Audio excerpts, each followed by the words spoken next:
సాహెబ్ అంబేద్కర్ గారి 133వ జయంతి శుభ సందర్భంగా పంజగుట్ట హైదరాబాద్ సెంట్రల్ దగ్గర ఏర్పాటు చేసినటువంటి డాక్టర్ బాబాసాహెబ్ అంబేద్కర్ విగ్రహంలో పూలమాలలు అర్పించి వారికి శ్రద్ధాంజలి ఘటించడం, వారికి జయంతి సందర్భంగా ఈ యొక్క ఉత్సవ కమిటీ ఇక్కడ అంబేద్కర్ ఒక కమిటీ సభ్యులు ఉన్నారో జయంతి ఉత్సవాల కమిటీ సభ్యులు వారికి నేను శుభాకాంక్షలు తెలియజేస్తూ ఉన్నాను.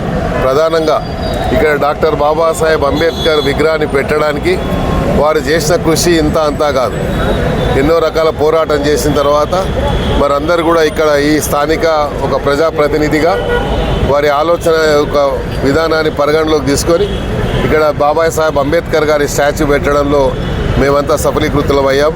దానికి స్థానికంగా ఉన్నటువంటి అంబేద్కర్ కమిటీ, ఇక్కడ ఉత్సవ కమిటీ సభ్యులకు నేను ఈ సందర్భంగా శుభాకాంక్షలు తెలియజేసుకుంటూ, అందుకే పెద్దలు చెప్పారు కదా, కృషి ఉంటే మనుషులు ఋషులు అవుతారని, పట్టుదల ఉంటే సాధించేది అనేది ఏది ఉండదు అనేది, వాళ్ళ పట్టుదలనే ఈరోజు అంబేద్కర్ గారి స్టాచ్యూ ఇక్కడ పెట్టడానికి మాకు దోహదపడ్డది. తప్పకుండా ఇలాంటి ఉత్సవాలు చేసుకొని అంబేద్కర్ గారు చూపినటువంటి ఆశయాలని, అంబేద్కర్ గారి ఆశయాలని కొనసాగించడానికి రాజ్యాంగంలో మాకైనా రాసి ఇచ్చినటువంటి హక్కులే ఈరోజు మేము ఇంత ప్రజల జీవితంలో వెళ్ళి ప్రజా సమస్యలే చెప్పుకోగలుగుతున్నాం.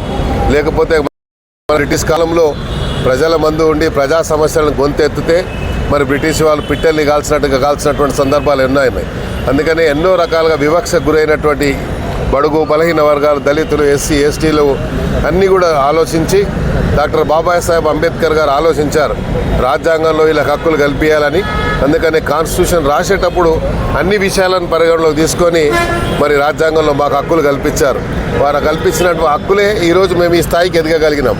డాక్టర్ బాబాసాహెబ్ అంబేద్కర్ గారికి మేము జీవితాంతం కూడా ఈ రకమైనటువంటి వారు ఇచ్చినటువంటి ఆశయాలను కొనసాగించడానికి శక్తివంచన లేకుండా కృషి చేసుకుంటూ అణగారినటువంటి కులాలకు మరి పూర్తి న్యాయం చేకూర్చే విధంగా మా వంతు కృషి మేము చేస్తామని, అదే కాకుండా మీరు ఒకసారి ఆలోచించినట్టయితే అంబేద్కర్ గారు ఏం ఆలోచించారు, రాబోయేటువంటి తరాలకి మనం సరైనటువంటి న్యాయం కల్పించాలని. అది అప్పుడే ఈ దేశ సమైక్యతకు సమగ్రతకు మనకు దోహదపడుతుందని చెప్పి ఆలోచించారు. మీరు చూసినట్టయితే మళ్ళీ ఆ యొక్క ఆశయాలను కొనసాగించాలని రాహుల్ గాంధీ గారు మొన్న చెప్పడం జరిగింది.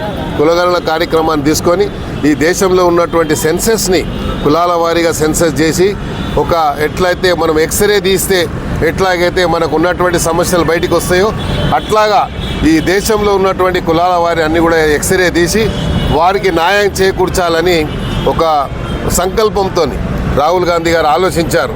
ఇవన్నీ కూడా అంబేద్కర్ గారి ఆలోచన, డాక్టర్ బాబాసాహెబ్ అంబేద్కర్ గారి ఆలోచనకు ఇదొక మార్గదర్శకం అని చెప్పి ఈ సందర్భంగా తెలియజేసుకుంటూ, అంబేద్కర్ ఆశయాలకి కట్టుబడి ఉన్నటువంటి రాహుల్ గాంధీ గారికి మేము ఈ సందర్భంగా వారికి కూడా ధన్యవాదాలు తెలియజేసుకుంటూ, ఇలాంటి ఆశయాలని, ఎందుకంటే ఆయన ఏ ఉద్దేశంతోనైతే ఆయన జీవితాన్ని మొత్తం త్యాగం చేశాడో, అణగారిన కులాలని అణగదొక్కుతున్నారని ఎదగనివ్వడం లేదు అని చెప్పి ఆలోచించి ఆయన చూపినటువంటి మార్గాన్ని తప్పకుండా నిరంతరం కొనసాగించడానికి, వారి ఆశయాలను కొనసాగించడానికి శక్తివంచన లేకుండా మేము కృషి చేస్తాం.